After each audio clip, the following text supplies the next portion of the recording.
అడవి గుట్టలో ఏం జరిగింది తెలుసుకోవాలంటే నేడే చూడండి కానిస్టేబుల్ కనకం వెబ్ సిరీస్ మీ ఈటీవీ విన్ యాప్లో ఫస్ట్ ఎపిసోడ్ ఫ్రీ.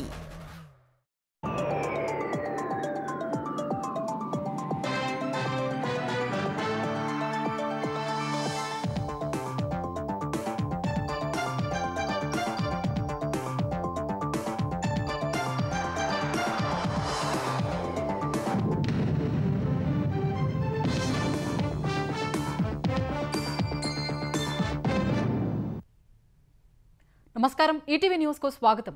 వివేక హత్య కేసులో ఆధారాలు చెరిపేయటం నిరూపితమైందని సీబీఐ స్పష్టం చేసింది. హత్య అని తెలియకుండా అన్ని విధాలుగా ప్రయత్నం చేశారన్న సీబీఐ దర్యాప్తులో అన్ని వివరాలు పూర్తిగా బయటపడ్డాయని సుప్రీంకోర్టుకు తెలిపింది. మరోవైపు ఈ కేసులో సునీత దంపతులతో పాటు అప్పటి సీబీఐ విచారణాధికారి రామ్ సింగ్ పై పెట్టిన కేసుల్ని కొట్టేసిన సుప్రీం ధర్మాసనం చట్టాన్ని దుర్వినియోగం చేయడానికే వారిపై కేసు పెట్టారని అభిప్రాయం వ్యక్తం చేసింది.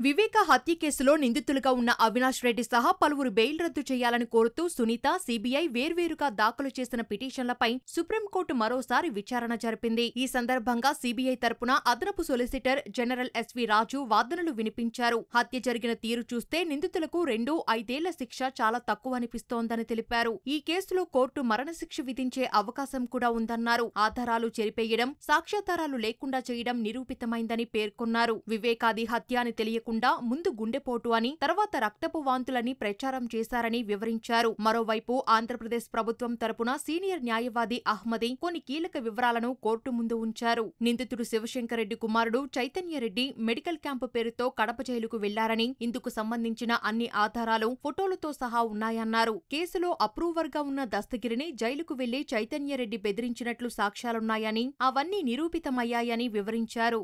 వివేక హత్య కేసు దర్యాప్తు పూర్తయిందని గత విచారణ సందర్భంగా కోర్టుకు తెలిపిన సీబీఐ ఒకవేళ సుప్రీంకోర్టు ఆదేశిస్తే తదుపరి విచారణ కొనసాగిస్తామని స్పష్టం చేసింది. కోర్టు గతంలో గడువు విధించడం వల్లే దర్యాప్తు ముగించినట్లు సీబీఐ చెబుతోందని, మరింత లోతుగా దర్యాప్తు జరగాల్సిన అవసరముందని సునీత తరపు సీనియర్ న్యాయవాది సిద్ధార్థ లూత్రా వాదించారు. అసలు సూత్రధారులు, పాత్రధారులు ఎవరో బయటకు రావాల్సి ఉందన్నారు. నిందితులు సాక్షులను బెదిరించడమే కాకుండా సాక్ష్యాలను నాశనం చేయాలని ప్రయత్నిస్తున్నారని వివరించారు. సునీత దంపతులతో పాటు సీబీఐ అధికారి రామ్ సింగ్ పైన కుట్రపూరితంగా కేసు నమోదు చేశారని లూత్రా ధర్మాసనం దృష్టికి తెచ్చారు. ఈ దశలో స్పందించిన జస్టిస్ సుందరేష్ ఆ కేసులు కొట్టివేస్తామని ప్రకటించారు. వివేక హత్యలో ఎంపీ అవినాష్ రెడ్డే మాస్టర్ మైండ్ అని చెప్పిన లూత్రా అవినాష్ సహా ప్రధాన నిందితులందరి బెయిల్ రద్దు చేయాలని కోరారు.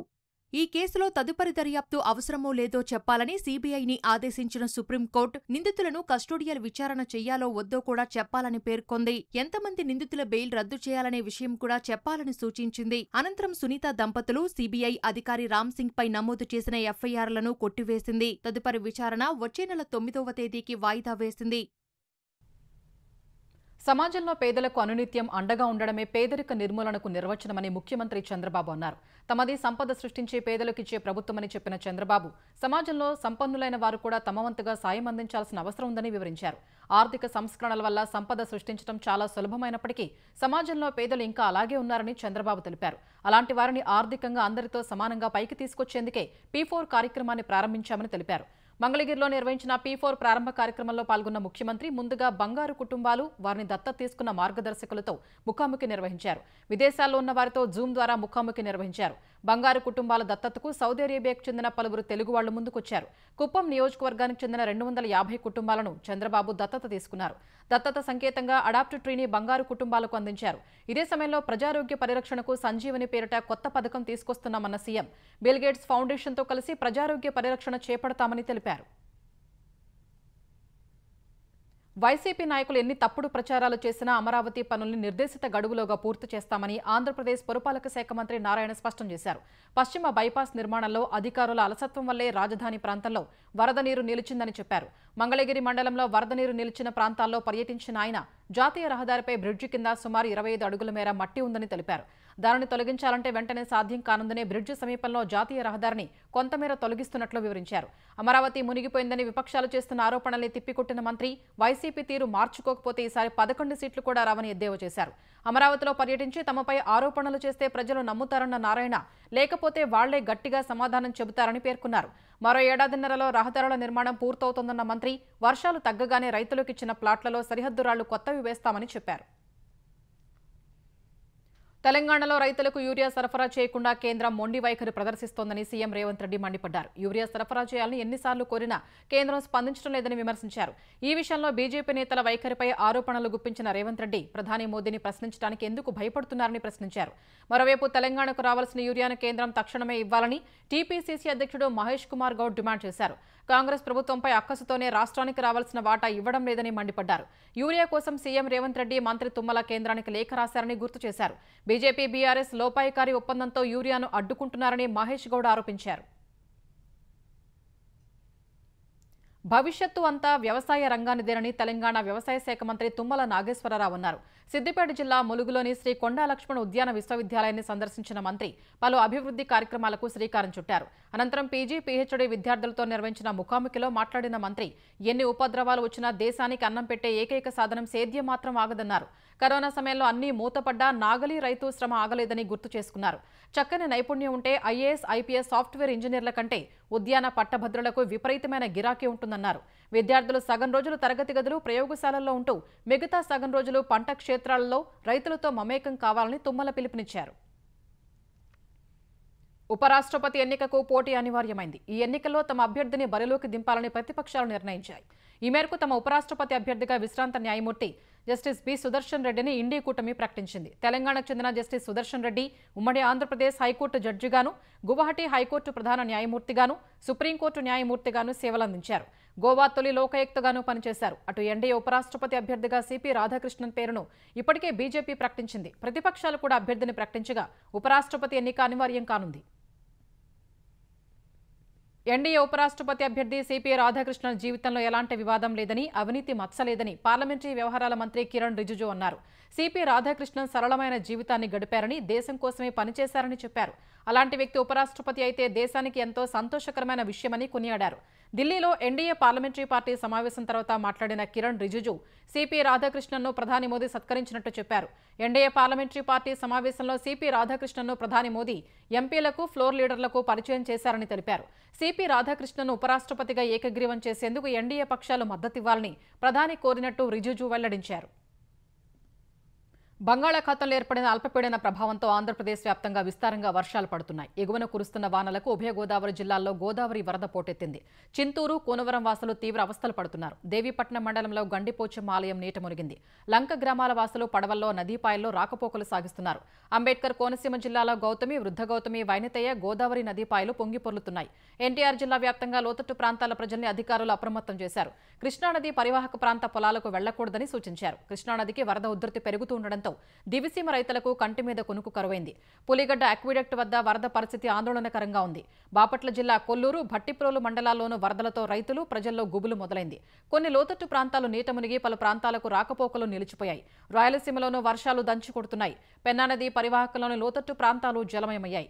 వరదల్లో చిక్కుకున్న వారిని సురక్షిత ప్రాంతాలకు తరలించేందుకు అధికారులు ఏర్పాట్లు చేశారు. నంద్యాల జిల్లాలో వరదరాజస్వామి ప్రాజెక్టు గేట్లు ఎత్తడంతో ఆత్మకూరు, కొత్తపల్లిలో వాగులు ఉధృతంగా ప్రవహిస్తున్నాయి. భవనాసి, పెద్దవాగు ఉధృతికి 40 గ్రామాలకు రాకపోకలు స్తంభించాయి.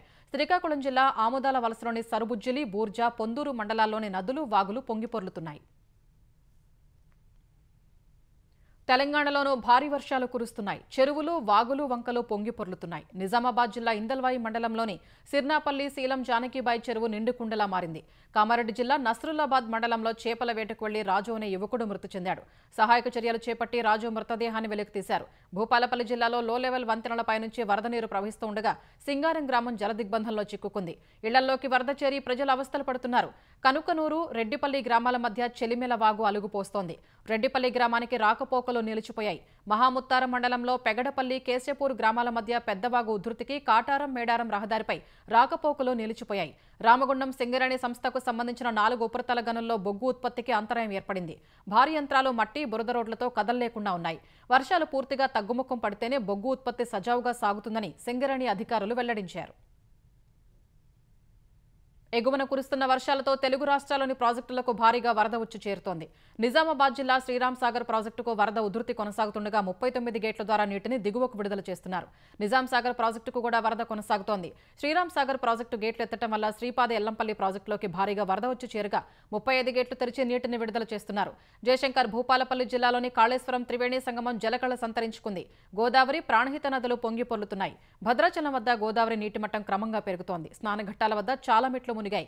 కళ్యాణకట్ట వద్ద వరద నీరు చేరింది. పర్ణశాల వద్ద నారచీరల ప్రాంతం నీట మునిగింది. చర్ల మండలంలోని తాళిపేరు జలాశయానికి వరద పెరుగుతుండగా 10 గేట్లను ఎత్తి గోదావరిలోకి విడుదల చేస్తున్నారు. పోలవరం ప్రాజెక్టు వద్ద భారీగా వరద వచ్చి చేరగా 48 రేడియల్ గేట్ల ద్వారా నీటిని వదులుతున్నారు. ధవళేశ్వరం వద్ద కూడా వరద ఉధృతి ప్రవహిస్తోంది. మెదక్ జిల్లాలోని మంజీరా నది మహోగ్ర రూపం దాల్చగా 6 రోజులుగా ప్రసిద్ధ పుణ్యక్షేత్రం ఏడుపాయల జలదిగ్బంధంలో చిక్కుకుంది. కృష్ణానది పరివాహక ప్రాజెక్టులు సైతం జలకళతో కన్నుల పండుగగా మారాయి. శ్రీశైలం జలాశయానికి మరోసారి వరద పెరుగుతోంది. ప్రాజెక్టు 10 గేట్లు ఎత్తి నీటిని విడుదల చేస్తున్నారు. కుడిగట్టు, ఎడమగట్టు విద్యుత్ కేంద్రం నుంచి విద్యుత్ ఉత్పత్తి చేస్తున్నారు. నాగార్జున సాగర్ కు భారీ వరద వస్తుండగా మళ్లీ 26 క్రస్ట్ గేట్లు ఎత్తి నీటిని దిగువకు విడుదల చేస్తున్నారు. సాగర్ నుంచి వరద పులిచింతలకు ప్రాజెక్టుకు వెళుతోంది. ప్రకాశం బ్యారేజీకి భారీగా వరద వస్తోంది. 69 గేట్ల నుంచి యథాతథంగా నీటిని కిందికి వదులుతున్నారు. భారత్కు ఎరువులు, అరుదైన ఖనిజాల సరఫరాపై ఉన్న పరిమితులను ఎత్తివేసేందుకు చైనా అంగీకరించింది. ఢిల్లీ పర్యటనకు వచ్చిన చైనా విదేశాంగ మంత్రి వాంగ్ యూతో భేటీ సందర్భంగా విదేశాంగ మంత్రి జయశంకర్ ఆయా సమస్యలను ప్రస్తావించగా ఆయన సానుకూలంగా స్పందించినట్లు తెలుస్తోంది. 4 ఏళ్లుగా భారత్కు ఎరువుల సరఫరాను చైనా నియంత్రిస్తుండగా 2023లో భారత్కు రావాల్సిన యూరియాను చైనాకు చెందిన 2 బడా సంస్థలు నిలిపివేశాయి. జూన్లో నిబంధనలని కొంతమేర సడలించినప్పటికీ తాజా భేటీతో ఎరువుల సరఫరాకు మార్గం సుగమమైంది. యూరియా, ఎన్పీకే, డీఏపీ సహా అరుదైన ఖనిజాలు, టన్నెల్ బోరింగ్ మిషన్ల సరఫరాల్లో సమస్యల్ని జయశంకర్ వాంగ్ యూ వద్ద ప్రస్తావించారు. అందుకు ఆయన సానుకూలంగా స్పందించినట్లు ప్రభుత్వ వర్గాలు తెలిపాయి. ఎలక్ట్రిక్ వాహనాలు, డ్రోన్లు, బ్యాటరీ స్టోరేజ్ వంటి ఉన్నత శ్రేణి సాంకేతిక ఉత్పత్తుల్లో అరుదైన ఖనిజాలు ముఖ్యమైనవిగా భావిస్తారు. గల్వాన్ ఘర్షణ తర్వాత ద్వైపాక్షిక సంబంధాల్లో నెలకొన్న క్లిష్ట పరిస్థితుల తర్వాత ఇరు దేశాలు నిజాయితీగా, నిర్మాణాత్మకంగా ముందుకు వెళ్లాల్సిన అవసరం ఉందని జయశంకర్ అన్నారు. తూర్పు లద్దాఖ్లోని వాస్తవాధీన రేఖ వెంట ఉన్న ప్రాంతాల్లో ఉద్రిక్తతల నివారణ ప్రక్రియను ముందుకు తీసుకువెళ్లాల్సిన అవసరం ఉందన్నారు. ఈ నెల 31న జరిగే షాంఘై సహకార సంస్థ SCO సదస్సులో పాల్గొనేందుకు ప్రధాని నరేంద్ర మోదీ చైనాలో పర్యటిస్తారని జాతీయ భద్రతా సలహాదారు అజిత్ డోభాల్ తెలిపారు. చైనా విదేశాంగ శాఖ మంత్రి వాంగ్ యూతో భేటీ సందర్భంగా ఆయన ప్రకటన చేశారు.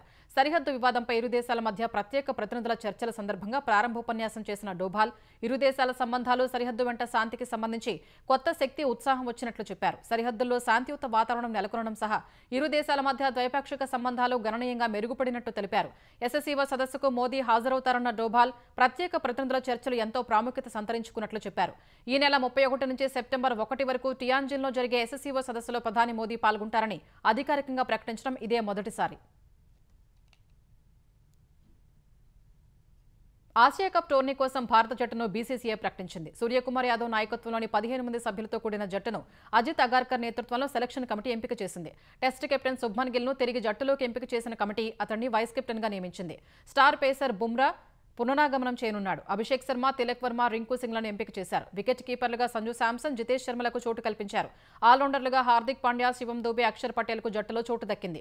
స్పిన్నర్లుగా వరుణ్ చక్రవర్తి, కుల్దీప్ యాదవ్ ఎంపిక కాగా బుమ్రాకు తోడుగా హర్షదీప్ సింగ్, హర్షిత్ రాణాలకు సెలెక్టర్లు జట్టులో చోటు కల్పించారు.